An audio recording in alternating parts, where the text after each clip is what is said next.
How would you describe the state of the race? The whole thing makes me nervous. It's just there's so much chaos and so much animosity amongst people. Definitely chaotic, nervous as well, confused, and don't know what to do, to be honest. Frustrated. Okay, Michelle? Scared and confused and angry. Disheartening. Because? It's just so much lies. Embarrassed. Why are you embarrassed by the state of the race? 315, 320 million people, and this is the best two that we can come up with. How many agree with what Frank just said? Okay. If you feel this race has been too negative, again, without subscribing and blame to any one candidate, just overall, right? Raise your hand if you feel this race has been too negative. Okay.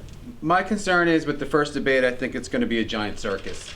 They're all going to try to come out with gloves on. It's going to be rip down, knock them down, rip them apart.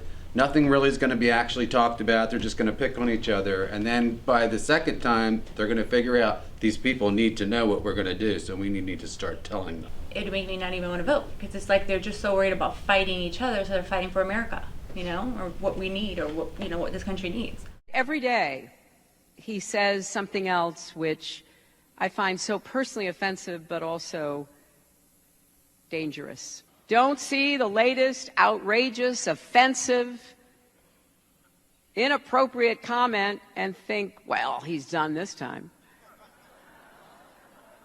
We are living in a volatile political environment.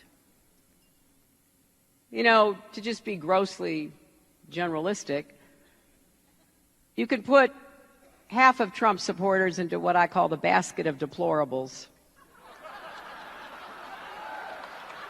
Right? The racist, sexist, homophobic, xenophobic, Islamophobic, you name it. And unfortunately, there are people like that. And he has lifted them up. Well, I just thought it was demeaning the way the way it was used, and she's talking about us, the people that are in America. She's American. She's representing our country, and she's calling half of America basically deplorables and putting us in a negative tone. Okay. I think that she's basically taking people's freedom of speech away and their own thoughts. Well, you and I talked about President Obama and the whole birth certificate thing. I didn't say it was a mistake. I just said I don't want to talk about it. No, I'm asking you now, do you accept that President Obama was born in the United States, is not Muslim? I really don't know. I mean, You don't know. I don't know. I don't know why he wouldn't release his records. But, you know, honestly, I don't want to get into it. He came up with this thing all of a sudden miraculously. Remember this one thing. I'm only going to get one thing, because I'm about jobs, the economy, and I'm about the military and taking care of our vets. But you still don't know. No, let me just say something. Do you know that Hillary Clinton was a birther? She wanted those records and fought like hell. People forgot. Do you know that John McCain was a birther, wanted those records? They couldn't get the records. Hillary failed. John McCain failed. Trump was able to get him to give something. I don't know what the hell it was, but it doesn't matter. Which candidate do you think, at least in your opinion, would do a better job of addressing the issue of terrorism? Yeah, I mean, even in their speeches, Hillary's talking about how love is going to conquer everything versus Trump talking about safety being a priority and dealing with, the threats. He's addressing it directly versus saying everything's going to be okay, just don't worry about it. Who else here said, Michelle? I guess for me, it's just the fact that he's never wavered from that. And what do you mean by that? Like he's stayed consistent with that same message of terrorism is a problem and him wanting to fix that issue. So is the plan you've been hiding this whole time asking someone else for their plan? No. But when I do come up with a plan that I like and that perhaps agrees with mine or maybe doesn't, I may love what the generals come back with. I will convene. But you have your own plan. I have a plan, but I don't want to, look, I have a very substantial chance of winning. Make America great again. We're going to make America great again. I have a substantial chance of winning.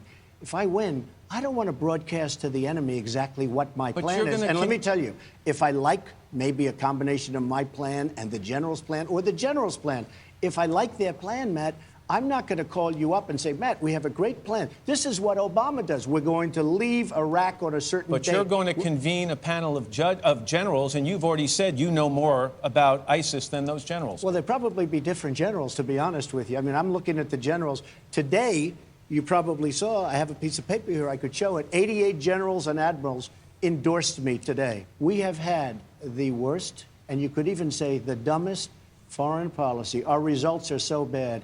We would have been better off had we never, ever spent $2 in that part of the world. We have to defeat ISIS. That is my highest counterterrorism goal. And we've got to do it with air power. We've got to do it with much more support for the Arabs and the Kurds who will fight on the ground against ISIS. We have to squeeze them by continuing to support the Iraqi military. They've taken back Ramadi, Fallujah. They've got to hold them. They've got to now get into Mosul. We're going to work to make sure that they have the support. They have special forces, as you know. They have enablers. They have surveillance, intelligence, reconnaissance help. They are not going to get ground troops. We are not putting ground troops into Iraq ever again, and we're not putting ground troops into Syria. We're going to defeat ISIS without committing American ground troops. So those are the kinds of decisions we have to make on a case-by-case basis. So if there's a foreign policy crisis or domestic national security crisis, who do you think would be better able to deal with that? How many would say Hillary Clinton? Raise your hands. 1, 2, 3, 4, 5 on the left. 1, 2 in the middle. How many say Donald Trump? 1 on the right. How many say neither, not sure? Wow, you guys really are undecided. Who do you think would be better capable of dealing with that kind of an economic crisis? How many would say Hillary? Raise your hands. 1, 2, 3 on the left, 1, 2 in the middle. How many say Trump? 1, 2, 3, 4, 5, 6. I'm sorry, 1, 2 on the left, 1, 2, 3, 4, and 5 in the middle. 1, 2, 3 on the right. How many say neither? Not sure yet. And Wall Street corporations and the super rich should finally pay their fair share of taxes. That's why I support the so-called Buffett rule, because multimillionaires should not be able to pay a lower tax rate than their secretaries. We should also add a new tax on multimillionaires, crack down on tax gaming by corporations, and close the carried interest loophole, something I've advocated for years. Now, compare what Trump says. Now, there is a myth out there that he will stick it to the rich and powerful because somehow he's really on the side of the little guy. Don't believe it. Too many people haven't had a pay raise since the crash. There's too much inequality, too little social mobility, too much paralysis in Washington, too many threats at home and abroad. But just look for a minute at the strengths we bring as Americans to meet these challenges. We have the most dynamic and diverse people in the world. We have the most tolerant and generous young people we've ever had. We have the most powerful military, the most innovative entrepreneurs, the most enduring values. The problems we face now, poverty and violence at home, war and destruction abroad, will last only as long as we continue relying on the same politicians who created them in the first place. A change in leadership is required to produce a change in outcomes. Tonight, I will share with you my plan for action for America. The most important difference between our plan and that of our opponent is that our plan will put America first. Americanism, not globalism, will be our credo as long as we are led by politicians who will not put America first.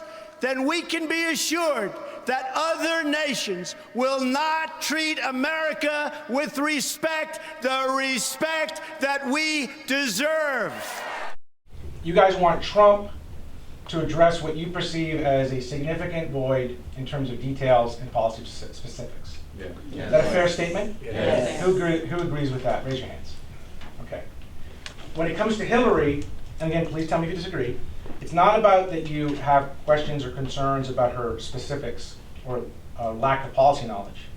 You want her to address the trust issue, right? Is that a fair statement? Yeah. How many agree with that? Raise your hands. What should she say to address the trust issue that still is lingering for you?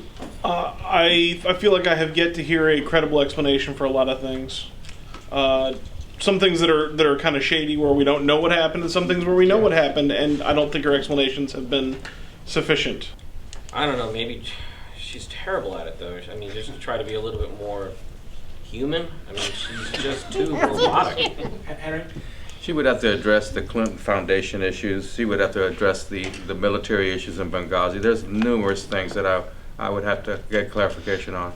How many think when November 9th rolls around, Hillary Clinton is the winner? Raise your hands.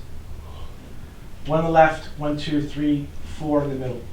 How many think it'll be Donald Trump? 1, 2, 3 on the left, 1, 2 in the middle, 1 on the right. How many just not sure, too early to tell? Basically everybody else.